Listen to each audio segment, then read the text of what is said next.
د ایشیا کپ ته د پاکستان لوبډله کوالیفای شو، خو د ایشیا کپ په تاریخ کې به دا پړومبني ځل کیږي چې د پاکستان اور انډیا فائنل میچ پر راځي. د 1984 نه والے 2024 پورې ایشیا کپ تقریبا 14 ځله شوی دی. 14 ځله ایشیا کپ شوی دی چې په دې کې د پاکستان اور انډیا فائنل نه دی راغلی. دا په تاریخ کې د 1984 نه 2024 پورې په تاریخ کې پړومبني ځل باندې شو چې د پاکستان اور انډیا فائنل لې. دا ځل چې کوم د پاکستان اور انډیا فائنل میچ راغله دي، نو تاسو لا الریډي پته را چې د پاکستان اور انډیا حالات څنګه روان دي، سیاسي حالات څنګه روان دي، او ترشوي چې کوم دوه میچونه وشو نو پاغه کې سپانګي کلاډیانو یو بل سره واغښتلې، هغه نه الریډي تاسو مونږه اپډیټ کړی. نو چې کوم را روان په 28 تاریخ باندې یعنی د اتوار پر ورځ کوم د ایشیا کپ فائنل دی، نو یو ګرم میچ په کتونکو لملاویږي چې کلاډیان با یو بل لسترګي هم خای، کلاډیان با یو بل سره د الفاظو تبادله هم کوي، او چې کوم لوبډره هم فائنل وګټي نو هغه به یو تاریخي سلیبریشن هم کوي.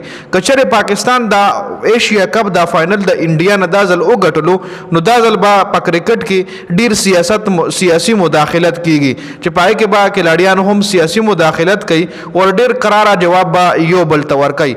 کچره موږ د ایشیا کپ په تاریخ باندې خبرو کو چې تر اوسه پورې ایشیا کپ کم لوبډلې زیات ځل ګټلې دي او د کم لوبډلې نه ګټلې دي.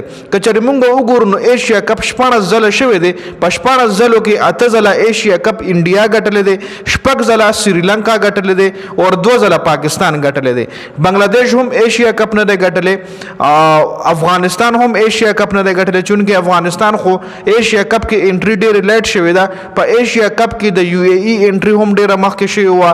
د پاکستان، سریلانکا، بنگلاديش د ډېر ټایم نه ایشیا کپ کوي. د 1984 نه د درې ملکونه ایشیا کپ کوي، خو پکې نور ملکونه په بعد کې اډ شوی دي، لکه افغانستان هم په بعد کې اډ شوی دی، دغه رنګ یو ای ای، عمان، نور ملکونه چې کوم د ایشیا دی هغه په بعد کې په د ایشیا کپ کې اډ شوی دي.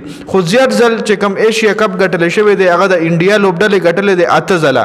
8 ځلو کې انډیا 6 ځله سریلانکا نه فائنل ګټلې دي او 2 ځله د بنگلاديش نه ګټلې دي. پاکستان سره خو فائنل راغلی نه دی. دا په تاریخ کې پړومبي ځل شو چې د پاکستان او د انډیا په ایشیا کپ کې فائنل وي. 8 ځله د انډیا لوبډلې فائنل ګټلې دي چې 6 ځله سریلانکا نه ګټلې دي او 2 ځله بنگلاديش نه ګټلې دي. خاص سریلانکا 6 ځله ایشیا کپ ګټلې دي، 6 ځله د ایشیا کپ فائنل ګټلې دي چې 3 ځله د پاکستان نه د ایشیا کپ فائنل ګټلې دي او 3 ځله د انډیا نه د ایشیا کپ فائنل ګټلې دي. سریلانکا په پاس کې ډېر زبردست ټیمو، د جیور نه، د سنگکارا، د چمندواس، ډېر خپل ټیمو دا غي، لکه مطلب انډیا نه غي ډېر په اسانه میچونه ګټلې سریلانکا په پاست کې. او کله چې کم ټیم دی هغه سټرګل کوي لا لګیاره. خو پاکستان 2 ځله د ایشیا کپ فائنل ګټلې دي، یو ځله د سریلانکا نه ګټلې دي او یو ځله د بنگلاديش نه ګټلې دي.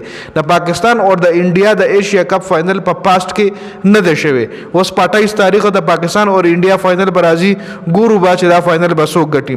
خدا د ایشیا کپ د 1984 نه 2024 پورې مکمل ریکارډ چې ایشیا کپ د 1984 نه 2024 پورې 16 ځله شوی دی. 8 ځله انډیا ګټلې دي، 6 ځله سریلانکا ګټلې دي او 2 ځله پاکستان ګټلې دي.